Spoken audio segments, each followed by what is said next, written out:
Začenjamo z izrednimi novicami. Izraelske obrambne sile izvajajo napade v južnem Libanonu in obtožujejo Hezbolah, da krši premirje na severni fronti.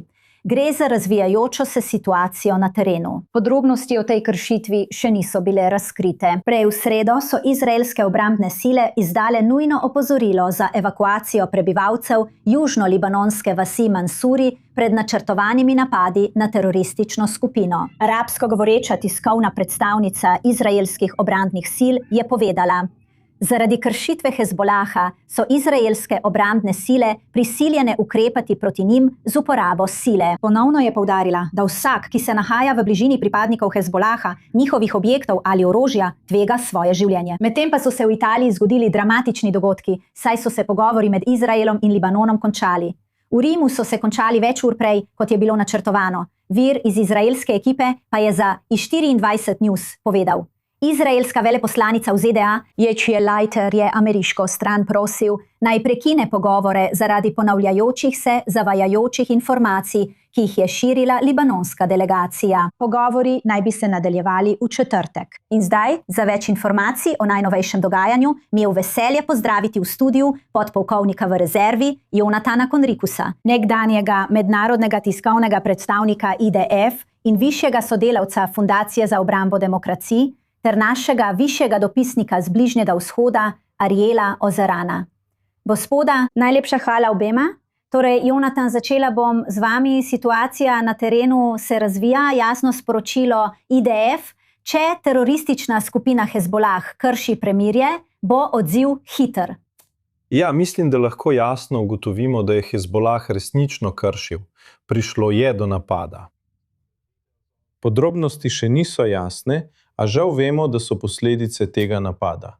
In kar Izrael zdaj počne je, da se pripravlja oziroma je že, veste, že smo izvedli nekaj napadov, vendar mislim, da moramo upoštevati nekaj stvari, ki se dogajajo na terenu v južnem Libanonu in seveda, kaj se dogaja v Rimu. Vse te stvari so povezane.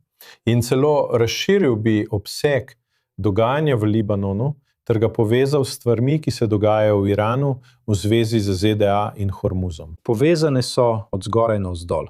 Rekel bi, da Iranci verjetno spodbujajo svoje različne zavezniške skupine, milice v Iraku, Hutije v Jemnu in Hezbolah v Libanonu, naj naredijo več, ustvarijo več nestabilnosti, povzročijo več nasilja. Iranci niso zadovoljni s pogajanji in dogovorom o teku med Izraelom in Libanonom.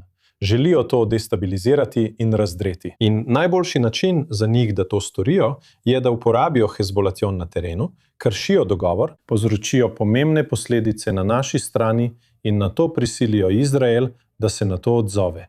To je zagotovo v interesu Irancev. In vidimo, da so pogovori v Rimu, seveda, pozitivno je, da se dogajajo, vendar so zelo napeti. In celo, kot ste rekli, je veleposlanik Leitner zahteval, da se ti pogovori danes končajo prej, zaradi tega jaz bi jih imenoval nepoštena uhajanja informacij in manipulativne interpretacije, ki prihajajo z libanonske strani, večinoma pa poskušajo obvladovati informacijsko vojno Hezbolaha proti libanonski vladi. Ampak to je povezano tudi s tem, kar smo pravkar poročali in z stvarmi, ki se dogajajo na terenu.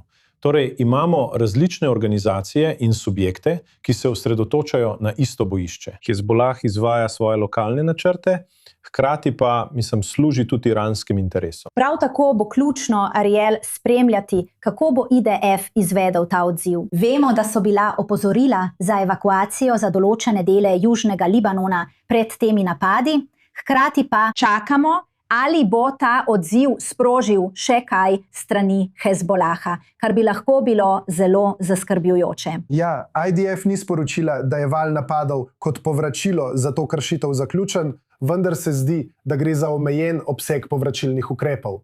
Namenjeni so temu, da ne ogrozijo pogajanj v nasprotju s tem, kar je storil Hezbolah, katerega namen je bil ogroziti pogajanja, ne le z napadom, ampak tudi s poskusom izzvati močnejši izraelski odziv, ki bi libanonski strani praktično onemogočil nadaljevanje pogajanj z Izraelom. Do tega ni prišlo. In tako tukaj vidimo, lahko rečemo, prvi preizkus tega pogajalskega procesa. To traja že več tednov in namenjeno je, da se nadaljuje. Prav tako, kar zadeva pilotna območja, kar je ena od tem, o katerih sta strani razpravljali, smo šele v prvem delu teh pilotnih območij, govorimo o 3 vaseh od več kot 20. Desetine vasi še vedno čakajo na umik izraelskih sil in predajo libanonskim oboroženim silam.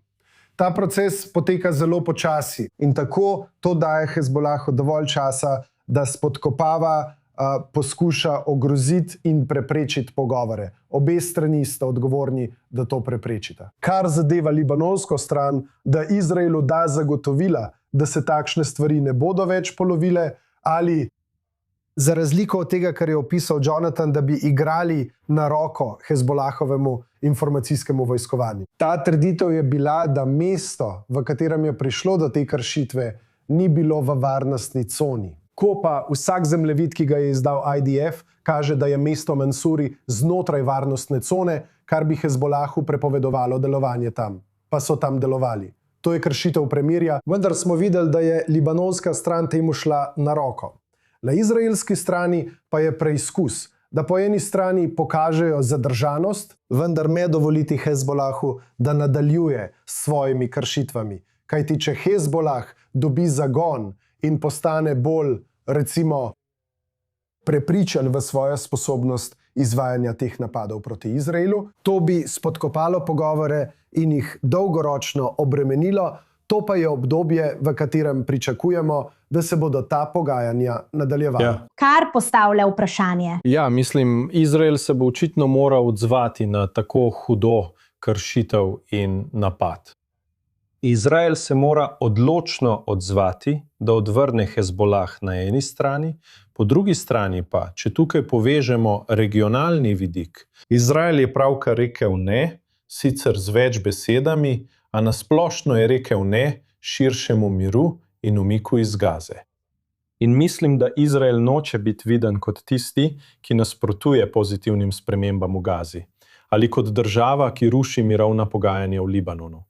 Torej je to zelo občutljiva situacija. Veliko je akterjev, vendar lahko seveda pričakujemo, da bo Hezbolah še naprej počel vse, kar lahko, da bi preprečil mirovni proces med Izraelom in Libanonom. To jih moti, zaradi tega so pod pritiskom in to je resna grožnja za Hezbolah. Zato delujejo tako, kot delujejo.